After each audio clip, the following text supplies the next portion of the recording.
want justice. We want justice. Justice for সবাই জেনে গেছে, নতুন করে আর কিছু বলার নেই যে আরজিকর কাণ্ডে একজন ডাক্তার যিনি মৌমিতা দেবনাথ, তিনি অত্যন্ত নিকৃষ্ট কিছু মানুষের হাতে ধর্ষিতা হয়েছেন এবং নির্যাতিত, এবং তার জীবনটা তাকে খুন করা হয়েছে নৃশংসভাবে। কেন? তিনি তো গেছিলেন মানুষের পরিষেবা দিতে, নাইট ডিউটিতে ছিলেন তিনি, তার সর্বস্ব সবটুকু দিয়ে মানুষের পরিষেবা, মানুষের কাজের জন্য সে সেখানে গেছিলেন। তার পরিণতি কি হলো? তার মৃত্যু, এবং নৃশংসভাবে মৃত্যু। আমি একজন স্বাস্থ্যকর্মী হিসেবে অত্যন্ত লজ্জিত এবং মর্মাহত। আজ আমি সেই দৃশ্যটা মনে পড়লে সত্যি কথা আমি নিজেকে মনে হয় মানুষ বলে ভাবতেও আমার খারাপ লাগে যে আজকের এখনো পর্যন্ত দোষীরা কিন্তু শাস্তি পায়নি।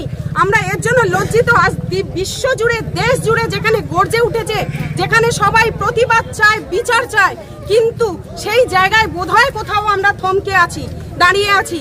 তাহলে একজন অত নিরাপত্তার ঘেরাটোপের মধ্যে থেকে একজন ডাক্তার যদি এরকম নৃশংসভাবে খুন হয়, তাহলে আমরা স্বাস্থ্যকর্মী, আমার মেয়েরা যারা আশাকর্মী, যারা আমরা আশাকর্মী 24 ঘন্টা আমরা যারা মানুষের জন্য পরিষেবা দিয়ে যাচ্ছি, আমাদের নিরাপত্তা কে দেবে? কাদের কাছে চাইবো আমরা বিচার? আপনারা সবাই মিলে আমাদের পাশে দাঁড়ান, আমাদের এই প্রতিবাদে সামিল হন, আমাদের এই জাস্টিসের মর্যাদা দিন। আশাকর্মীরা কি করে? দিন রাত 1টা, 1:30টা, 2টো তারা গর্ভবতী মায়েদের নিয়ে হসপিটালে যাচ্ছে। তাহলে তাদের নিরাপত্তার দায়িত্ব কারা নেবে? আপনারা নেবেন, সাধারণ মানুষ। দয়া করে আজ আমাদের এই প্রতিবাদ মিছিলের সমর্থন করুন এবং দোষীরা যাতে শাস্তি পায় সেই হিসেবে সবাই আপনারা গর্জে উঠুন। আমরা স্বাস্থ্যকর্মী, আমি একজন স্বাস্থ্যকর্মী হিসেবে বলছি, সত্যি কথা বলতে আমরা নিরাপত্তায় ভুগছি। আমাদের নিরাপত্তা দিন। আপনারা পাবলিকই পারেন সবকিছুকে সমাধান করতে। আশাকর্মীদের কথা একবার ভাবুন, দিন রাত 24 ঘন্টা তারা যেভাবে মায়েদের নিয়ে যাচ্ছে, তাদেরও নিরাপত্তার কথা ভাবুন। একজন ডাক্তার যে আরজিকর কাণ্ডের এত বড়, এত পুলিশ প্রহরায়, এত প্রোটেকশনের 4 তলার উপরে যদি তার জীবন যায়, তাহলে আমরা স্বাস্থ্যকর্মী, সাধারণ মহিলা যারা বিভিন্ন কাজে কর্মে যারা বাইরে বার হয়, তাদের নিরাপত্তা কতটুকু আমাদের এখানে আমরা কতটুকু কি আশা করব তাদের নিরাপত্তা? তাই আমার কাছে, আপনাদের কাছে, সবার কাছে বিনীত অনুরোধ, মেয়েদের সম্মান করুন, মেয়েদের নিরাপত্তা দিন। তাহলে দেখবেন ভালো হবে, অনেক জগৎ অনেক সুস্থ থাকবে, সাধারণ মানুষের ভালো হবে।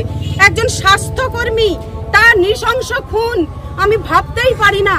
একজন মহিলা, এবং সবাই নিউজের মাধ্যমে জেনেছেন কি ভয়ঙ্কর ভাবে তার উপর অত্যাচার করে তার জীবন নেওয়া হয়েছে, তাকে খুন করা হয়েছে। আমরা এর তীব্র প্রতিবাদ করি। সেই প্রতিবাদের স্বরূপ আজকের আমাদের এই পথসভা। আমরা সবাই জমায়েত হয়ে এই প্রতিবাদ করছি আমাদের তরফ থেকে। আপনারা আমাদের সঙ্গে থাকুন, আমাদের সুবিচার পাওয়ায় সাহায্য করুন, এটুকু। আপনারা সবাই করছেন তো? এবার থেকে আমাদের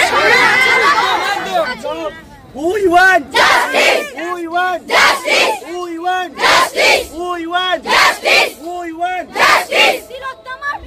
অনেক জাস্টিস লড়ছি সবকিছু, কিন্তু আমাদের একটা কথা মনে রাখতে হবে, জাস্টিসটা তখনই সম্পূর্ণ হবে যখন আমরা ভিতর থেকে, আমাদের মানসিকতা থেকে আমাদের একটু পরিবর্তন আসবে, যে আমরা কারোর উপর নির্ভীক অত্যাচার করার আগে একবার ভাববো।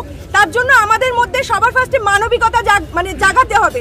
আর এই জন্যই আমাদের একটু শান্ত হয়ে আমরা একটু গান করব একটা, সেই গানটার সাহায্যে আমরা আমাদের প্রতিবাদটাকেই প্রতিবাদ করবো, কিন্তু সেটা যেন একটু মানবিক হয়। সেই জন্য আমাদের গান করবে মেন চেতনা, তার সাথে আমরা সবাই গলা মেলাবো, কারণ লড়াইটা আমাদের সবার।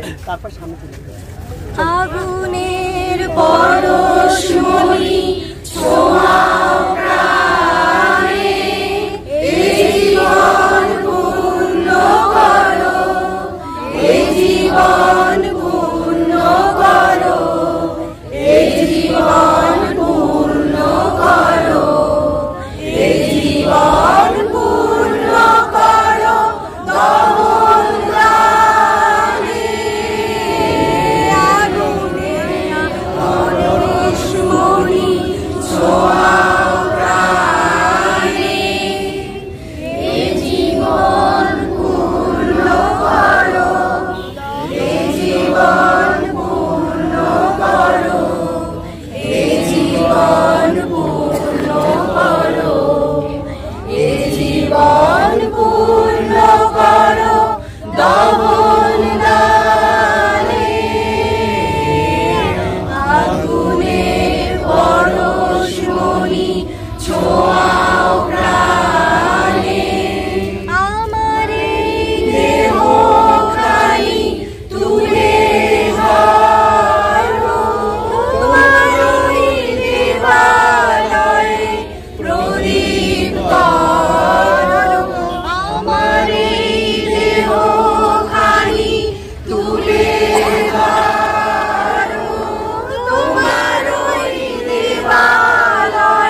এখানে আজ সমবেত হয়েছি, সবাই মিলে আমরা জাস্টিস চাইছি।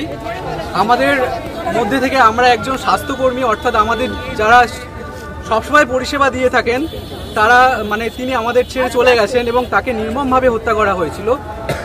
আমি ওনার নাম নিতে চাই না, কিন্তু আপনারা যেভাবে সাহায্য করছেন এবং আগামী দিনও করবেন, যাতে করে আমরা সঠিক বিচার চাই, আমরা সঠিক বিচার পাই, সেদিকে আমরা সবাই লক্ষ্য রাখব। এবং সকলকে আমি অনুরোধ করব, আপনাদের পরিবারের বাদে যারা আছেন সবাইকে নিজেদের পরিবার মনে করুন। সবাইকে যদি নিজেদের পরিবার মনে করেন তাহলে দেখবেন এই রকম ঘটনার আর পুনরাবৃত্তি হবে না। সেজন্য আমি সকলকে করজোড়ে অনুরোধ করছি, আপনাদের আশেপাশে যারা ঘুরছে তাদের সকলকে আপনাদের নিজের পরিবারের সদস্য মনে করবেন, তাহলে দেখবেন এই রকম ঘটনা আর কখনোই ঘটবে না। এবং আমরা একটা সুস্থ একটা সমাজ গড়তে পারবো এবং আমি আশা রাখি আপনারা সবাই এগিয়ে আসবেন, এই প্রার্থনা করি।